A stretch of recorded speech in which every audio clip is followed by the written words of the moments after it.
Hi guys. So this is my project, my graduate presentation for this class. I'm going to be going over some embroidery basics today and just a little bit of history about that, and then also teach a couple of basic embroidery stitches. Um, so I guess I'll go into the history of embroidery a little bit. It actually has been dated back to the Cro-Magnon period, about 30,000 years ago. They found some fossilized evidence on some ancient clothing. Basically, when people figured out they could stitch their clothing together with like bone needles and sinew, they realized they could also use the same sewing practice to decorate their clothing a little bit more. Um, so yeah, it kind of became a really popular practice in Siberia and China between 3 and 6,000 BC. There's quite a bit of evidence of some embroidered tapestries and embroidered clothing because, I mean, before you could do printed fabric, this was really your only way to add anything extra to your clothing to make them a little more original. Then with the invention of like computerized sewing machines, hand embroidery became far less common, and also with like the invention of printed fabrics and silk screening and printed textiles, people didn't really need to learn how to hand embroider to be able to decorate their clothing or add, more interest to their clothing. So hand embroidery has been kind of a dying art, but there's been a recent movement in the last couple decades of like handmade arts, and I think that has really revitalized the hand embroidery art form. There's quite a bit of it done now, and it's really not too hard to learn. There's a ton of YouTube videos, a ton of tutorials on it. If you're willing to put the time in, then you can learn it. It is very time consuming, so I will say that up front, especially if you are doing thread painting. So there's two kind of methods of embroidery. On this slide, you'll see the image of this house, and then some flowers on the side. So the house is thread painted. This is a commission piece that I did for a friend who bought their first home. So you can see kind of the different stitches add some texture into this house, but also it's a relatively, I'm pretty happy with how it turned out. I think it's a relatively realistic portrayal of what this house looked like. So if you will notice, there's some small vertical stitches that kind of look like shingles, and then horizontal stitches that look like wood planes, I guess. And then the flowers on the side are a different style of embroidery. So the house it would be thread painting, where you're using the fabric to actually paint a picture and add in certain textures that you would use paint to do, basically, but thread is your medium instead of like acrylic or oil. The flowers on the side, it's the type of stitch you're doing that create this different look. So you can see this flower here in the middle, this light green flower has a totally different look to it than these darker green little roses on the side, because this flower is a different type of stitch. It's called a cast-on stitch, which that one's pretty difficult, so I won't be teaching that one today, but I'll show you how to do these little rose flowers and then the rest of the light green kind of leaves on the side. This picture here of the bee and the poppies, that is another type of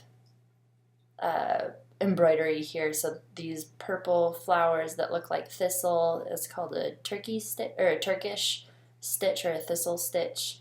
And then these white little daisies are a satin stitch. So you can see how the thread, the way that you sew it into the fabric, really creates a ton of different looks. I mean, you can use the same color and if you line them up right, they'll look completely different from their neighbors. So you can add different texture as well as color, which I think adds a different dimension that you can't get really with any other medium. So in this next slide, these are pieces that I've done. And I really like to combine a variety of thread painting with traditional embroidery. So like when embroidery was learned as a rite of passage, you would learn a variety of different stitches and put it into something called a sampler, which shows off all of the knowledge that you've gained. So this image here that says "You belong" with wildflowers in the middle, it was slightly a politely worded threat that I thought was funny in combination with the Tom Petty song. But anyways, that's besides the point. Forgive my sense of humor here. But you can see that there's a multitude of different stitches here in this thing. So this would be kind of a traditional, I guess a modern take on a traditional sampler that shows all the different kinds of sewing you can do. This girl over here holding a bouquet of flowers, it would be another example of a sampler. There's 5 or 6 different stitches in there. But you can see how just knowing a couple of basic stitches in combination with all the different colors you can do really adds in a lot of dimension to your work. Obviously, florals are my favorite thing to do. And then this would be an example of just thread painting. I did not do these ones. I don't have that much patience. But you can see how if you're really willing to spend the time in it, you can get some really detailed things done. So I'll do a quick demonstration, or I guess talk through of thread painting, and then I'll teach a couple of basic what would be sampler stitches. So I'll get into that now.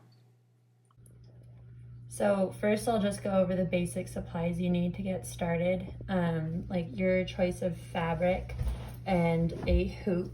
You can get like little wooden hoops at like Joann's or Hobby Lobby, any craft store really for, I don't know, $1, less than $1. And then, you know, your choice of fabric. This is just a fabric scrap that I had. And then you need thread. There's special embroidery thread in the same place as the hoops usually, but it's individual pieces of thread. It's 6 strands all together, so I usually work with 3 of these strands, so I'll show you how to separate those. Obviously you need a needle and then scissors. These are embroidery scissors, but just anything that will cut fabric will work pretty well. So here I've cut a piece of embroidery floss.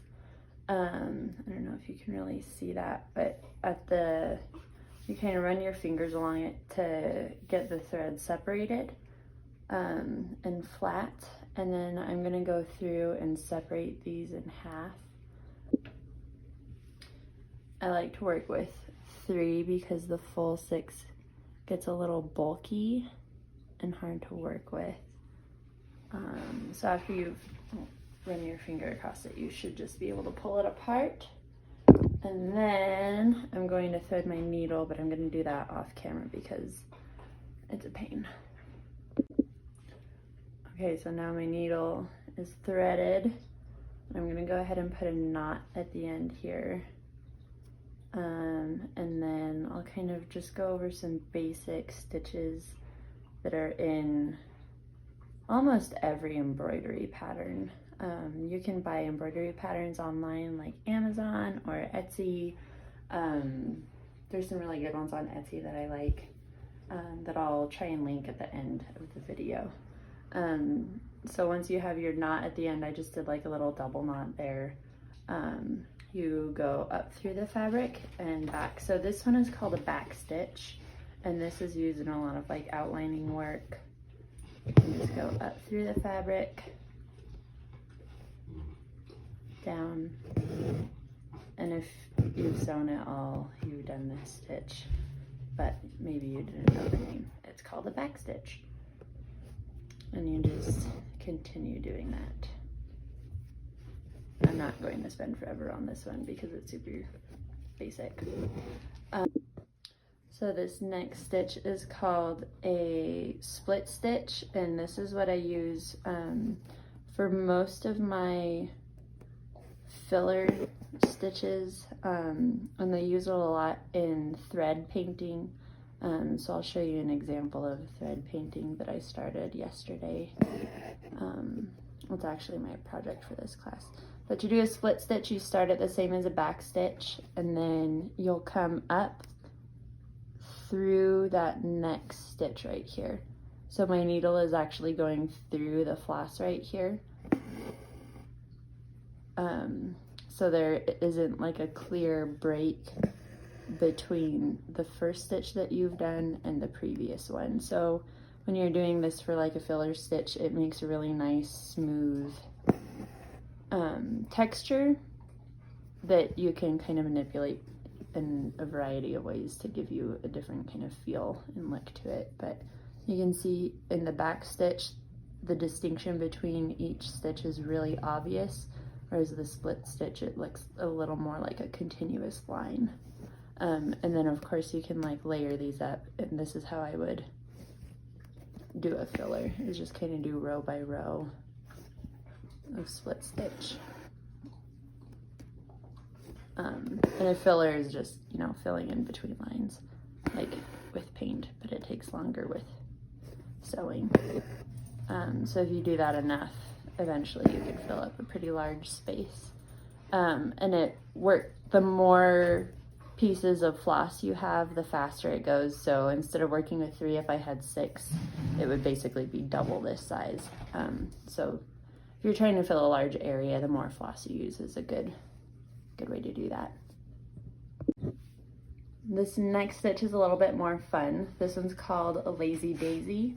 And in traditional embroidery, it's used a lot for like flower petal leaves.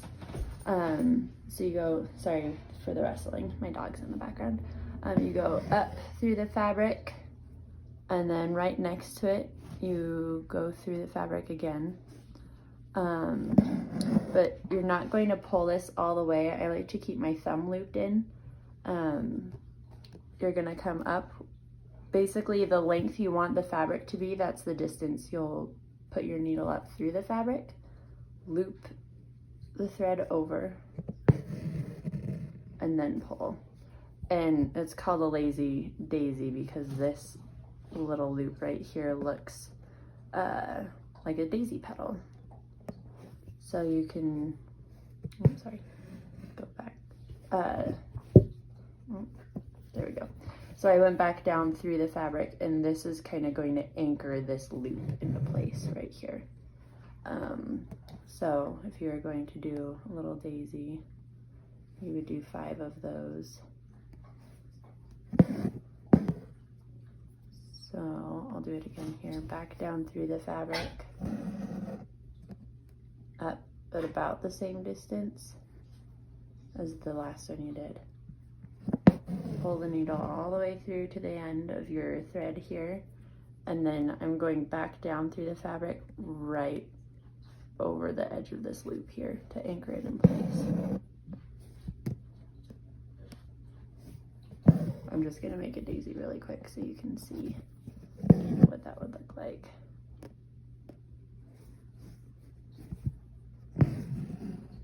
And if you have like arthritis in your fingers or something, this is a great hobby to pick up. And there's like hundreds of stitches that you can learn. I learned all of it on YouTube. So, and it's a super cheap hobby to pick up. It's quick to learn. You can do a lot with it. And if you have arthritis in your fingers or anything like that, it really helps with mobility and keeping your fingers nice and dexterous. And if you don't have arthritis in your fingers, it helps prevent that. So that's cool. So there's just like a quick little daisy. So the next stitch is another one that's used a lot in traditional embroidery. Not in thread painting so much, but in traditional embroidery a lot. It's called a French knot, and it's super easy. You're gonna come up through the fabric. You're gonna hold your needle sideways like this up against your floss here. And then you're gonna wrap the floss once, twice around the needle. You can kind of see those little wrappings there. I'm gonna keep the floss on the needle, so I like to hold it with my index finger here and go back down through the fabric next to where you came up. And then you're gonna pull this taut and pull your needle all the way through to the end here. And then you have a cute little knot. This is another fun one for like flower centers, or I've used it as a filler stitch when I was embroidering sheep. It just adds a really fun texture to your work. So again, you go up through the fabric, wrap it twice, pull it taut, back through the fabric. I'll do it one more time, just for good measure. Up through the fabric, wrap it twice, pull it taut, all the way through. Okay, this last one I'm going to show you is called a wagon wheel stitch. And this is used in traditional embroidery a lot for roses. I think that's kind of the primary use. That's what I use it for. That's really the only thing I've seen it used for, is to make roses. And I'm not going to do a very big one just because it's very time consuming. So you're going to come up through the fabric and picture a wagon wheel with 5 spokes. So this is about how big I'm going to make it, maybe 1/2 inch. So I'm going to go back down through the fabric here. I'm going to do 5 spokes coming out from this center where my needle's at. So here's the second spoke, and you want them to be roughly the same length. I'm just kind of eyeballing it here, and about the same distance apart. Hang on, I'm gonna fix that. Okay, so this is my 3rd spoke here, 4th spoke. And you can place them in any order. This is just the way I do it, because it gives me better spacing usually. Just the way my brain works, I guess. I don't know. Okay, so I have my 5 spokes now here. And I'm gonna come back up through the fabric. But I'm not gonna come up right through the middle, because that's where all of my spokes meet, and I'll undo a bunch of my work if I do that. I'm gonna come up right next to one of the spokes right here. You can see it's right next to it. And then you're going to do a weaving pattern. So I'm gonna go over here, under here, over here, under here, over here, and I'm just gonna keep going around and around and around, and eventually it makes this really pretty rose pattern. So this is under, over, under, over, and I'm just gonna keep doing this. I won't do it all on camera because that would be really boring to watch. So you can see the rose kind of starting to form right here. So I'm gonna finish it up off camera so that you're not totally bored out of your mind. And I'll show you how to finish it towards the end. Okay, so all the spokes here are pretty much covered. So I'm gonna go ahead and call it good. And what you'll do is find an area where it looks nice. Put your needle all the way through. Flip it over and, sorry, dog again, tie it off in the back here. So to tie it off, again, I'm gonna put my needle underneath a recent stitch pick up this loop and just pull it all the way. And there we go. That is done. So the other like school of thought, I guess, for embroidery is called thread painting. And that's where you use thread to make like realistic looking landscapes or animals or whatever. So this is a piece that I started last night. This is actually going to be my final project for the class. This bird is called a lilac-breasted roller, and it lives in Africa. But it's super colorful. I thought it would be really fun to do with some different embroidery colors. So you can, it's hard to tell, but there's 3 different colors here. So what I like to do is pick like a base color, and then the way embroidery floss is numbered is there will be basically a lighter version of this color and a darker version of this color. So I like to pick one in the middle version, I guess, and then do highlights with the lighter version and shadows with the darker version. So this area is going to be a really bright, like fuchsia color. So I'm going to pull those out here. So 34 is the number of this color. This is the one I'll be using for most of that area, and then I will do a little bit of like texture and shadowing with 35. It's just slightly darker, and it just adds that more like realistic dimension to it. And then 33 will be for the lighter spots of the feathers. And then I found another close one that I'll use for these like really light white feathers. But nothing's like truly white, so this is actually a really light pink. But that'll be my bird. And then I just wanted to show you some other things you can do with like split stitch and thread painting. So this is a little like ornament that I made for someone. This is their dog, or my, and you can hear my in the background, my best approximation of their dog. And then this last thing I want to show you is just a different way you can combine the stitches I showed you earlier. So this is that back stitch, just kind of layered for lettering, and then the lazy daisy to look like leaves, and the roses. So that concludes this little tutorial. Thanks for watching, guys.